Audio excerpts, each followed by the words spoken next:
भारतीय नागरिक सुरक्षा साहित्य 2023 अध्याय 2 का रोमांचक सफर। नमस्कार दोस्तों, भारतीय नागरिक सुरक्षा साहित्य 2023 में आपका स्वागत है। इस वीडियो सीरीज में हम भारतीय नागरिक सुरक्षा के महत्वपूर्ण पहलुओं को गहराई से खोजेंगे। जिस तरह हॉलीवुड फिल्में हमें एक अलग दुनिया में ले जाती हैं, उसी तरह यह सीरीज आपको भारतीय नागरिक सुरक्षा की दुनिया में ले जाएगी। हम कानूनों, प्रक्रियाओं और महत्वपूर्ण अवधारणाओं को सरल और रोचक तरीके से समझेंगे। यह जानकारी YouTube पर पहली बार उपलब्ध हो रही है, तो हमारे साथ इस ज्ञानवर्धक यात्रा पर निकलें और भारतीय नागरिक सुरक्षा के बारे में अपनी समझ को बढ़ाएं। आपराधिक न्यायालय न्यायिक प्रणाली के स्तंभ हैं जो अपराधों के खिलाफ न्याय प्रदान करते हैं। भारत में आपराधिक न्यायालयों को एक पदानुक्रम में वर्गीकृत किया गया है। प्रत्येक का अपना विशिष्ट अधिकार क्षेत्र और शक्तियां हैं। इस अध्याय में हम विभिन्न प्रकार के आपराधिक न्यायालयों और उनके कार्यों पर प्रकाश डालेंगे। सबसे पहले हमारे पास सत्र न्यायालय हैं, जो जिला न्यायालयों के अंतर्गत आते हैं और गंभीर अपराधों जैसे हत्या, डकैती और अपहरण से निपटते हैं। उनके पास मृत्युदंड सहित कठोर दंड देने का अधिकार है। इसके बाद न्यायिक मजिस्ट्रेट की अदालतें हैं, जिन्हें प्रथम श्रेणी, द्वितीय श्रेणी और महानगर मजिस्ट्रेट के रूप में वर्गीकृत किया गया है। ये अदालतें कम गंभीर अपराधों से निपटती हैं और सीमित दंड देने की शक्ति रखती है। इसके अतिरिक्त हमारे पास विशेष न्यायालय हैं, जो विशिष्ट कानूनों जैसे भ्रष्टाचार निरोधक कानून और पर्यावरण संरक्षण अधिनियमों के तहत अपराधों से निपटने के लिए स्थापित हैं। आपराधिक न्यायालयों की संरचना यह सुनिश्चित करती है कि प्रत्येक मामले को उसकी गंभीरता के अनुसार उचित मंच पर सुना जाए।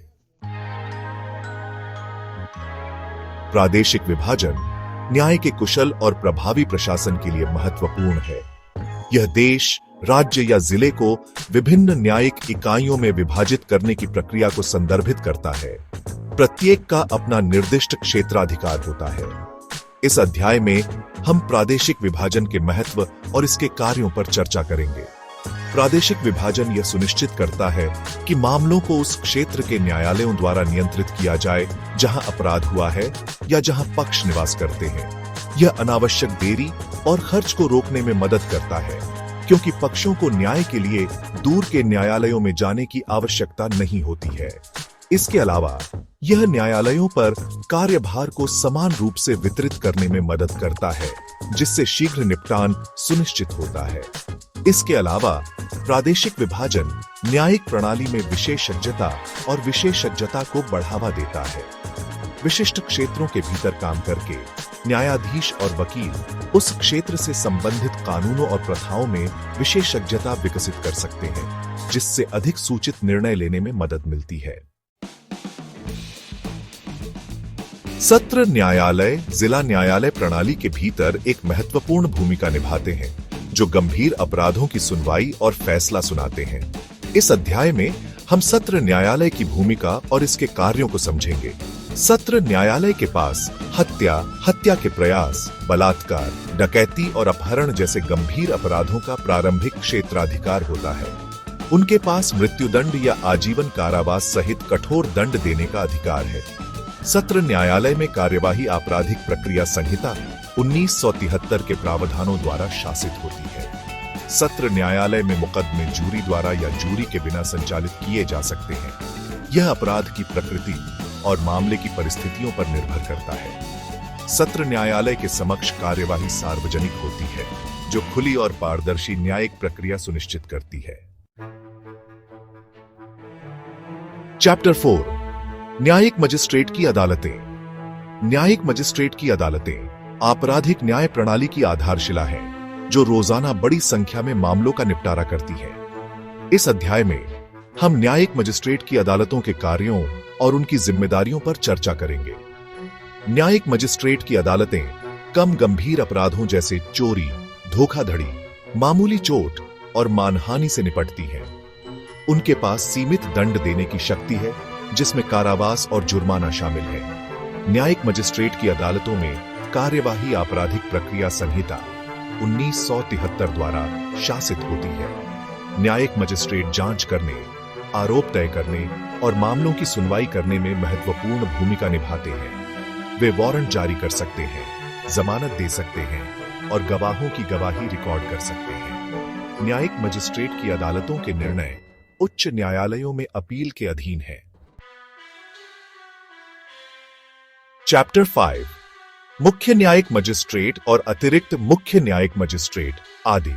जिला न्यायालय प्रणाली के भीतर मुख्य न्यायिक मजिस्ट्रेट और अतिरिक्त मुख्य न्यायिक मजिस्ट्रेट प्रशासनिक और न्यायिक दोनों तरह की महत्वपूर्ण भूमिकाएं निभाते हैं। इस अध्याय में हम उनकी भूमिकाओं और जिम्मेदारियों का पता लगाएंगे। मुख्य न्यायिक मजिस्ट्रेट एक जिले में सभी न्यायिक मजिस्ट्रेटों का प्रशासनिक प्रमुख होता है। उनके पास मजिस्ट्रेटों के बीच मामलों के वितरण, न्यायालय के कर्मचारियों की देखरेख और न्यायालयों के सुचारू कामकाज को सुनिश्चित करने की जिम्मेदारी है। दूसरी ओर अतिरिक्त मुख्य न्यायिक मजिस्ट्रेट की सहायता करते हैं और उनके द्वारा सौंपे गए कार्यों का निष्पादन करते हैं। मुख्य न्यायिक मजिस्ट्रेट और अतिरिक्त मुख्य न्यायिक मजिस्ट्रेट के पास न्यायिक शक्तियां भी होती हैं और वे उन मामलों की सुनवाई और उन पर फैसला सुना सकते हैं जो उनके समक्ष लाए जाते हैं। उनके पास प्रथम श्रेणी न्यायिक मजिस्ट्रेट के समान शक्तियां और कार्य हैं। चैप्टर 6 विशेष न्यायिक मजिस्ट्रेट। विशिष्ट कानूनों और मामलों से कुशलतापूर्वक निपटने के लिए विशेष न्यायिक मजिस्ट्रेट नियुक्त किए जाते हैं। इस अध्याय में हम विशेष न्यायिक मजिस्ट्रेट की नियुक्ति और उनके कार्यों पर चर्चा करेंगे। विशेष न्यायिक मजिस्ट्रेटों को राज्य सरकार द्वारा विशिष्ट अधिनियमों या नियमों के तहत मामलों की सुनवाई के लिए नियुक्त किया जाता है। उदाहरण के लिए निगोशिएबल इंस्ट्रूमेंट्स एक्ट 1881 के तहत मामलों की सुनवाई के लिए एक विशेष न्यायिक मजिस्ट्रेट नियुक्त किया जा सकता है, या मोटर वाहन अधिनियम 1988 के तहत मामलों की सुनवाई के लिए विशेष न्यायिक मजिस्ट्रेट के पास उन विशिष्ट अधिनियमों या नियमों के तहत मामले की सुनवाई करने के लिए शक्तियां और कर्तव्य होते हैं जिनके लिए उन्हें नियुक्त किया गया है। उनके पास प्रथम श्रेणी न्यायिक मजिस्ट्रेट के समान शक्तियां होती हैं, जिसमें वारंट जारी करना, जमानत देना और गवाहों के बयान दर्ज करना शामिल है। यह सुनिश्चित करने के लिए कि न्यायिक मजिस्ट्रेटों के पास मामलों की सुनवाई करने का अधिकार है, स्थानीय क्षेत्राधिकार को परिभाषित किया गया है। इस अध्याय में हम न्यायिक मजिस्ट्रेटों के स्थानीय क्षेत्राधिकार के बारे में जानेंगे। न्यायिक मजिस्ट्रेट का स्थानीय क्षेत्राधिकार उस भौगोलिक क्षेत्र को संदर्भित करता है जिसके भीतर वे मामलों की सुनवाई कर सकते हैं। यह आमतौर पर उस जिले या महानगरीय क्षेत्र तक सीमित होता है जहां उन्हें नियुक्त किया जाता है। आपराधिक प्रक्रिया संहिता 1973 और अन्य प्रासंगिक कानूनों के प्रावधान न्यायिक मजिस्ट्रेटों के स्थानीय क्षेत्राधिकार को निर्धारित करते हैं। यदि कोई अपराध न्यायिक मजिस्ट्रेट के स्थानीय क्षेत्राधिकार के भीतर किया जाता है तो उनके पास मामले की सुनवाई करने का अधिकार है। हालांकि कुछ अपवाद हैं जहां एक न्यायिक मजिस्ट्रेट अपने स्थानीय क्षेत्राधिकार के बाहर किए गए अपराधों की सुनवाई कर सकता है, जैसे कि जब अपराध एक से अधिक क्षेत्राधिकार में फैला हो या जब मामले को जांच या मुकदमे के लिए स्थानांतरित किया गया हो। न्यायिक पदानुक्रम के भीतर न्यायिक मजिस्ट्रेट उच्च न्यायालयों के अधीनस्थ होते हैं। इस अध्याय में हम न्यायिक मजिस्ट्रेटों की अधीनता और उनके कार्यों को समझेंगे। न्यायिक मजिस्ट्रेट अपने कार्यों के निर्वहन में उच्च न्यायालय के नियंत्रण और निर्देशों के अधीन होते हैं। उच्च न्यायालय के पास न्यायिक मजिस्ट्रेटों को निर्देश जारी करने, उनके आदेशों की समीक्षा करने और उनके द्वारा किए गए मामलों को स्थानांतरित करने की शक्ति है। यह अधीनता यह सुनिश्चित करने के लिए है कि न्यायिक मजिस्ट्रेट कानून के अनुसार और उच्च न्यायालय द्वारा निर्धारित दिशा निर्देशों के अनुसार अपने कर्तव्यों का पालन करें। इसके अलावा उच्च न्यायालय के पास न्यायिक मजिस्ट्रेटों के आदेशों और निर्णयों के खिलाफ अपील और पुनरीक्षण याचिकाओं पर सुनवाई करने की शक्ति है। यह तंत्र व्यक्तियों को न्यायिक मजिस्ट्रेट द्वारा पारित किसी भी आदेश या निर्णय के खिलाफ एक उपाय प्रदान करता है जिसके साथ वे सहमत नहीं हैं। कानून और व्यवस्था बनाए रखने और आपराधिक न्याय प्रणाली के सुचारू कामकाज को सुनिश्चित करने में कार्यकारी मजिस्ट्रेट महत्वपूर्ण भूमिका निभाते हैं। इस अध्याय में हम कार्यकारी मजिस्ट्रेट की भूमिका और उनके कार्यों पर चर्चा करेंगे। कार्यकारी मजिस्ट्रेट को राज्य सरकार द्वारा आपराधिक प्रक्रिया संहिता 1973 और अन्य प्रासंगिक कानूनों के तहत उन्हें सौंपी गई शक्तियों का प्रयोग करने के लिए नियुक्त किया जाता है। उनकी प्राथमिक जिम्मेदारी अपने अधिकार क्षेत्र के भीतर कानून और व्यवस्था बनाए रखना है। कार्यकारी मजिस्ट्रेट के पास विभिन्न प्रकार की शक्तियां होती हैं, जिनमें निवारक गिरफ्तारियां करना, धारा 144 के तहत आदेश पारित करना, जो विधि और व्यवस्था बनाए रखने के लिए कदम उठाने के लिए डिजाइन किए गए हैं, और हथियार लाइसेंस प्रदान करना शामिल है। वे आपराधिक मामलों में भी जांच की निगरानी करते हैं और पुलिस को आवश्यक दिशा निर्देश जारी करते हैं। चैप्टर 10 विशिष्ट मामलों या मुद्दों से निपटने के लिए विशेष कार्यकारी मजिस्ट्रेट नियुक्त किए जाते हैं। इस अध्याय में हम विशेष कार्यकारी मजिस्ट्रेट की नियुक्ति और उनके कार्यों को जानेंगे। विशेष कार्यकारी मजिस्ट्रेटों को राज्य सरकार द्वारा विशिष्ट अधिनियमों या नियमों के तहत मामलों को संभालने के लिए नियुक्त किया जाता है।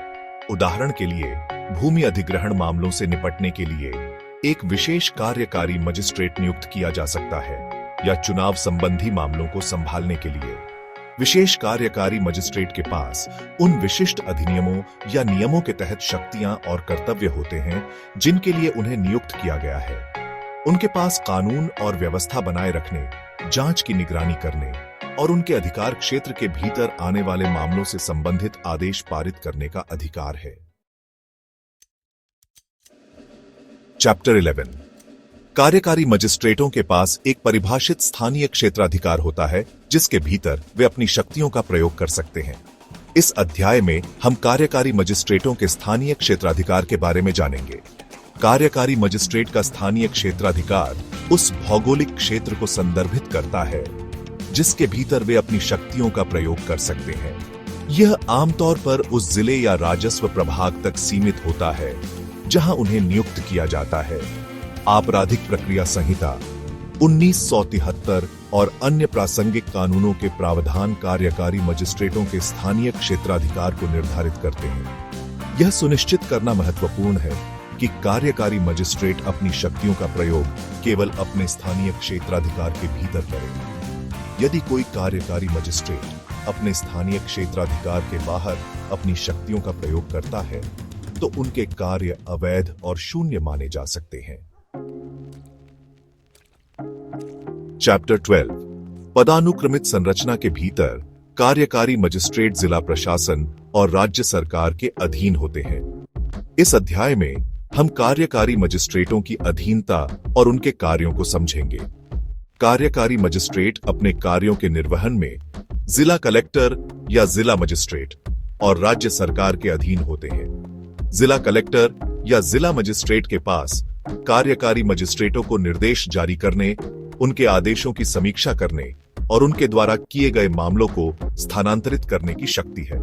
इसके अतिरिक्त राज्य सरकार के पास कार्यकारी मजिस्ट्रेटों को स्थानांतरित करने, पदावनत करने या उनके खिलाफ अनुशासनात्मक कार्रवाई करने का अधिकार है। यह अधीनता यह सुनिश्चित करने के लिए है कि कार्यकारी मजिस्ट्रेट कानून के अनुसार और सरकार द्वारा निर्धारित नीतियों और दिशा निर्देशों के अनुसार अपने कर्तव्यों का पालन करें। आपराधिक न्याय प्रणाली में सरकारी अभियोजक एक महत्वपूर्ण भूमिका निभाते हैं, जो राज्य की ओर से मामलों का संचालन करते हैं। इस अध्याय में हम सरकारी अभियोजक की भूमिका और उनके कार्यों पर चर्चा करेंगे। सरकारी अभियोजक एक कानूनी पेशेवर होता है जिसे आपराधिक मामलों में राज्य का प्रतिनिधित्व करने के लिए नियुक्त किया जाता है। वे यह सुनिश्चित करने के लिए जिम्मेदार हैं कि न्याय के हित में न्याय हो। सरकारी अभियोजक के पास आपराधिक प्रक्रिया संहिता 1973 और अन्य प्रासंगिक कानूनों के तहत विभिन्न प्रकार की शक्तियां और कर्तव्य हैं। सरकारी अभियोजक की भूमिका में पुलिस द्वारा जांच की गई जानकारी की जांच करना, आरोप तय करना, अदालत में राज्य का प्रतिनिधित्व करना और गवाहों की जांच और जिरह करना शामिल है। वे सजा पर भी अदालत को प्रस्तुतियां देते हैं और अदालत के आदेशों और निर्णयों के खिलाफ अपील दायर करते हैं। सहायक लोक अभियोजक सरकारी अभियोजक की सहायता करते हैं और आपराधिक मामलों के अभियोजन पक्ष में महत्वपूर्ण भूमिका निभाते हैं। इस अध्याय में हम सहायक लोक अभियोजक की जिम्मेदारियों और उनके कार्यों को जानेंगे। सहायक लोक अभियोजक को राज्य सरकार द्वारा आपराधिक मामलों में सरकारी अभियोजक की सहायता के लिए नियुक्त किया जाता है। वे कानून के अधिकारी होते हैं और अदालत में अभियोजन पक्ष का प्रतिनिधित्व करते हैं। सहायक लोक अभियोजक आपराधिक प्रक्रिया संहिता 1973 और अन्य प्रासंगिक कानूनों के तहत विभिन्न प्रकार के कर्तव्यों का पालन करते हैं। सहायक लोक अभियोजक की भूमिका में मामलों की तैयारी और प्रस्तुति, गवाहों की जांच और जिरह, जमानत याचिकाओं का विरोध करना और सजा पर अदालत को प्रस्तुतियां देना शामिल है। वे सरकारी अभियोजक के मार्गदर्शन और पर्यवेक्षण के तहत काम करते हैं।